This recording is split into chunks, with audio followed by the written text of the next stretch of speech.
Hi, Bharat. Congratulations. It's been a great journey for you and finally ending up with the best admits. Your background has been very, very interesting from a defense sector to, heading towards IIM Ahmedabad, the PGPX program. So we would like to know more about your background, your work experience, and the decisions and the challenges that you had, to make when you were planning on an MBA. Currently, I'm working as an assistant commandant in CISF. I've been working here for 3 years now, and it was a challenging decision to go for an MBA. Previous to this, I was working with the intelligence bureau. I was posted in Arunachal. Worked there for about 2 years, and I had a 4 month stint at ZS Associates also as a business technology associate. So yes, it has been a diverse experience for me, and the challenges have always been there because from the private I switched to government, and I'm again going back to corporate. So it has been a confusing journey for me. It's hard for me to like convince people and tell people and convey my thought process. People have supported me, and I have got what I wanted. And this year also, I wanted to go for IIMA only, and I got it, and it has been good. Great. So this conversation that we are having, it's going to be very important from the perspective of people who are coming from similar backgrounds as yours. In terms of, just deciding as to what programs do you want to go ahead with, and what were the criteria which were important for you as a professional to select the MBA programs? Coming from this background, it is actually tough. So when I was talking to many of my seniors, they said that sometimes what happens is the government people do not like exaggerate their work like you can say that okay, I am in a unit and do this, but when you go and like select, there's a meme that goes on, then how you tell it on LinkedIn how you change a bulb. That kind of exaggeration, that kind of language, the government sector people, defense sector people do not know. So your question had actually helped me a lot in that. So each question, when I was checking, I was like, okay, from first till 12th or till my graduation till 30 years of age, whatever I have done, I had to write it down. So even the small aspects of your life, of your professional experience, then you realize, okay, yeah, you have done something. It's just that you do not know how to put it. And that is where actually you helped, and that questionnaire actually helped. I still read it and I can sense a bit. It gives you a lot of confidence that okay, you have done something. You can actually apply for it because I have not come from a top tier college. My 10th and 12th was above 85%. I wanted to go to IIMA, and you have all these preconceptions and misconceptions that okay, from IITs only you go to IIM. That Right. is a bit of hesitancy slowly faded away. And with the decision making of like which program should I go to, so I had this clear in my mind that I don't want to go for a 2 year MBA. I could not be out of the job market for over 2 years.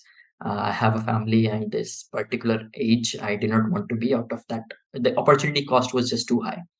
So and I am decently satisfied with my job, so I did not want to go for a subpar MBA. I had this list sorted out that I want to go to IMA, B, or ISB. If I had not gotten into these, I would not done an MBA. So I was pretty clear on that. These three institutions and a 1 year MBA, and that was the list.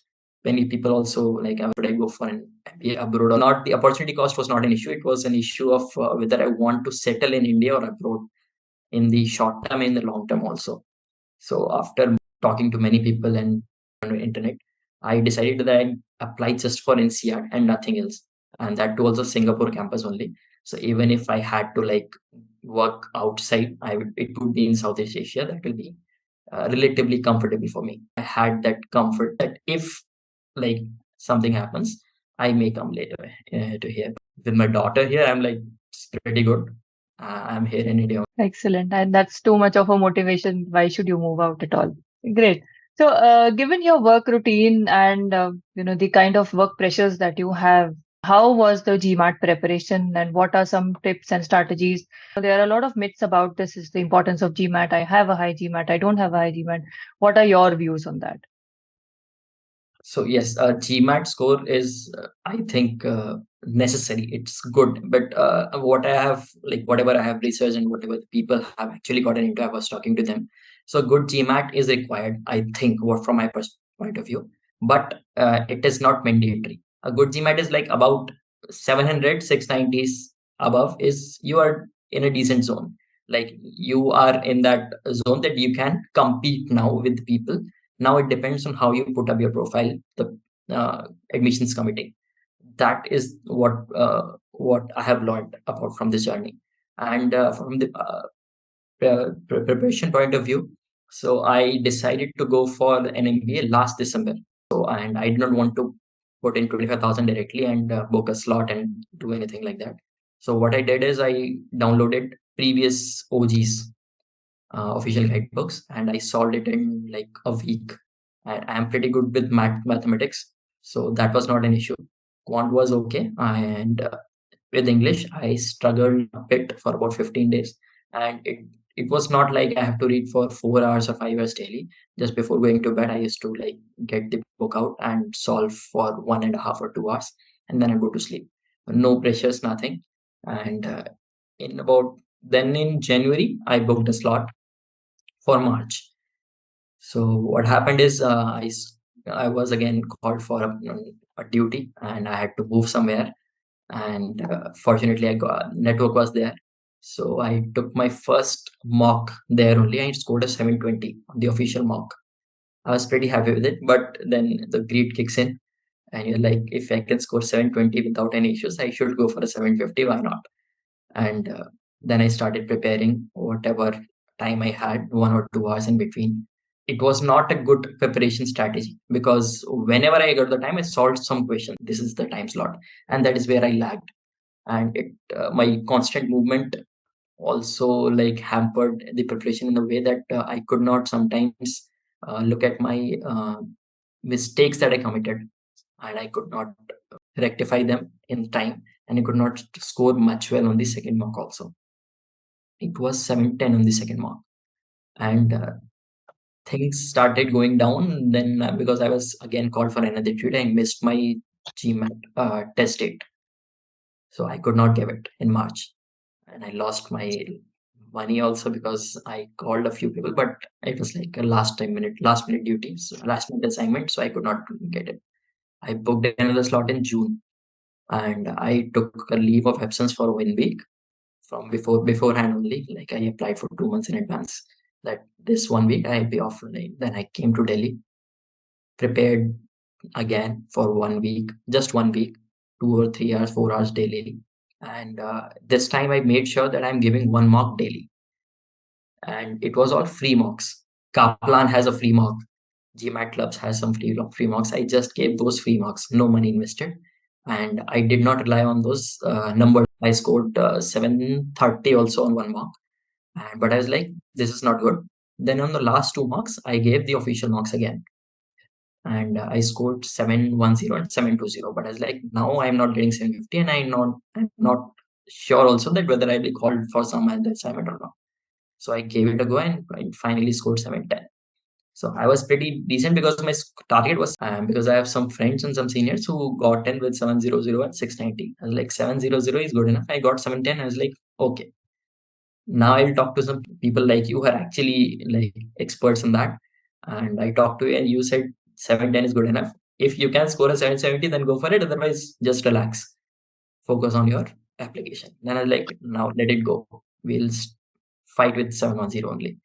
So my only advice to people is that have a strategy. Strategy as in you have to, like, if you are good at the numbers and good in quant, some people are good with maths, some are good with verbal. So focus on that aspect that you're not good with. And what helped me, I think, is that my score in verbal and quant was decent enough. It was not very like I'm quant 51, but verbal 30. So I got good marks in both of them. So it was balanced in that aspect. And my IR was low. IR was 5, I think. I called you, and I said, my IR is 5. Should I give it again? You said they don't even check IRs. You relax. And that was one thing that I researched for about 1 week continuously a day. And it's like 1 hour daily. It was a hell of an experience, but I was like, let's just go with whatever you have. And it was a decent experience, I think. You should look at your mistakes and try not to commit them again. That's it. Nothing more is needed. If you are good with something, just Practice a lot, write a lot of mock tests, and the moment you see that you've touched your peak and your schedule permits, and then it is going to get out of control, so you go and write the test so that you have one score in hand. Being close to the school average is always a good number to go with. yes, yes, yes. You can score higher, nothing like it, do it. But if you have peaked on a close to average number, that is good enough to proceed with the next steps. Right. So coming up with the next steps, IIM Ahmedabad, you apply to A and B, and they have very typical application processes. So what helped you in the application process, and what would be some things? How did you work on your personal brand and your personal story for this? Before talking to you, I had no personal story. So I thought myself of a below average student. And I have not done anything significant. Like you know someone, you know story, and you can give it from two perspectives. So I can tell you that I failed JE. So I got to a very Haldoza college and I did my engineering and got into a good company. Then I started preparing for UPSC, could not get through it also. Then I second options, I went through them and I am at a decent job now. This is the failure story.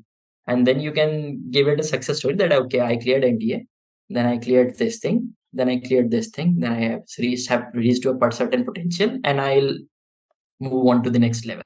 So these are two aspects of the same story. And that I realized after talking to you is like, don't focus on your failures. And the statement you wrote that IIT JE failure is not a failure. I was like, it is still haunting me. You're saying it's not a failure. Then I realized, okay, many people are there. Yes, it is not a failure as such. Yeah, you tried and you did not clear it. This is not a good failure. Then I realized, okay, now focus on the positive aspects. The questionnaire actually really helped me a lot. Your successes should not be the grand ones that you led 300 people and you launch wala post में बजा के रखी. It does not matter. You deal with one person and you take it through a particular situation and you take the project or take the team through the process, and that is good enough. That small successes and small failures and what you learn from them is more important than the grand ones. And in the essay also, I was more focused on the small things I did. That is what Matt was focusing more on. And the other thing with the application is don't get stuck to a particular sentence.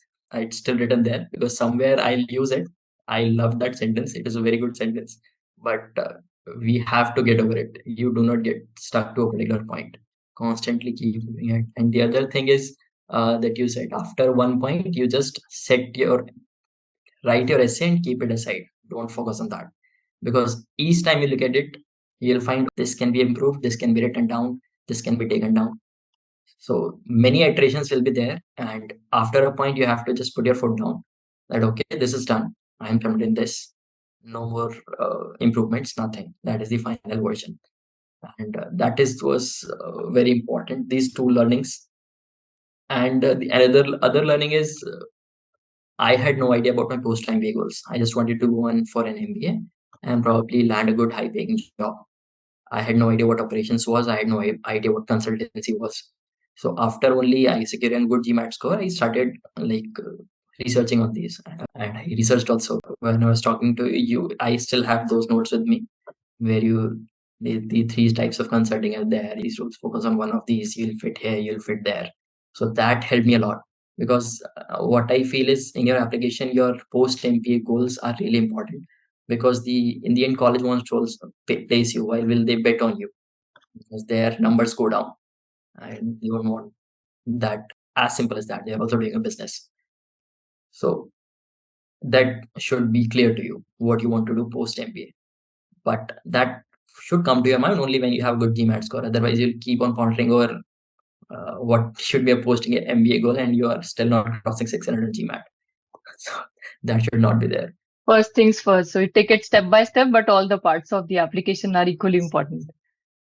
Correct. And then the third, most important part of is the IIM interviews. How was your experience with the interviews and the preparation? IIMB was very relaxed. We were like 5 people there. We were sitting, they called us. It was a very chit-chatty interview. They just asked. The interview panels are just sitting across the table and it's not even like they are on a pedestal or something.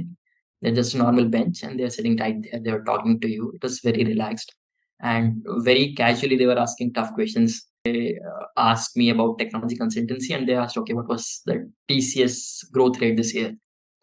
And the first number that came to my mind was 74%. It should be around 17, 18%. It was about 14%. It was a complete luck because I had no idea. I said 17, 18%. So be thorough with what your application, whatever word you have written there, we should be thorough with that. The other thing is you should have confidence and don't casually saying anything. Be very careful with your words. We were doing a mock with you and you were asking me about my story and you said, why are you switching from government to private now?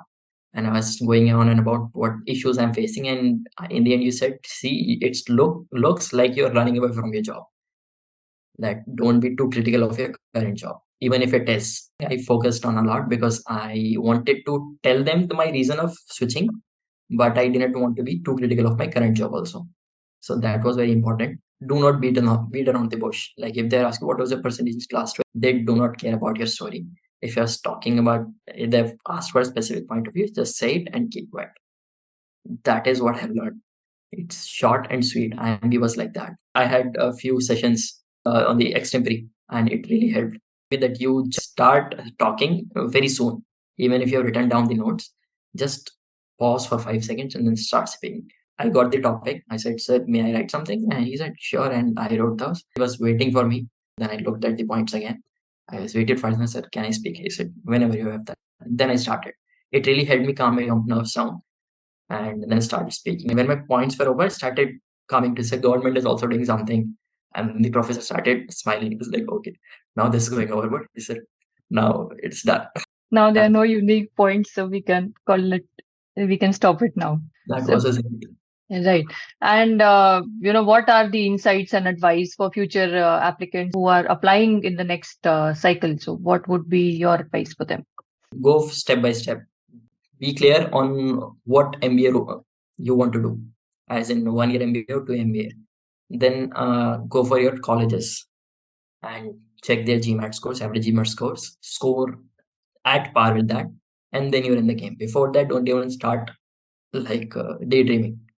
I was very sure of that I started daydreaming only when I got 710 on my GMAT. Like now I can think of IIMA or ISB or whatever it is. Before that, I was like, this is a pura hunky dory hai. Before that, I did not talk to any admissions consultant, nothing. I got a score, I have got this score, and I want to do an MBA. And what should I do now? That was my strategy because I do not want to be like Aryan. So take it step by step. Do not underestimate yourself, especially with what happens with the people coming from government sector and not the three services, the other government sector people. Sometimes they underestimate what they're actually doing. Small successes and small failures instead of like the grand ones. That will help you a lot. Correct. Mostly, I think it depends on the kind of personality you are and the kind of people you generally talk to. So my father is a devil's advocate, and he's like, you have done very good, but this is your flaws, and he focuses on flaws a lot. Like you have to improve on these. We can take it from here. It's like all the things I know, these things I know. But when I talked to you on the first call, only you said, okay, your experience is just above 5 years. And you're from government sectors. This is kind of a red flag. We'll have to see what you have done, and then we can talk. Like you have a red flag here because you're just passing the 5 year mark, and I do not know what you have done. I'll have to talk and I will see where it goes. So that was the first positive thing that I got. Okay, I am that kind of a person. I know what my journey is. I know, but what the additions need and what I am giving, there is a gap in that. And if someone can actually tell you that this is the gap and we'll see if we can fill it, then that is a good thing. That person is good. So that helped me. But on the first one, only you said these are the things that you'll have to see whether they can be filled or not. So that should be a criteria for people. And if you are comfortable talking to people, that should be the criteria. I am very uncomfortable talking to anyone. Even you once told me that you should call me more. It takes me effort to actually call people.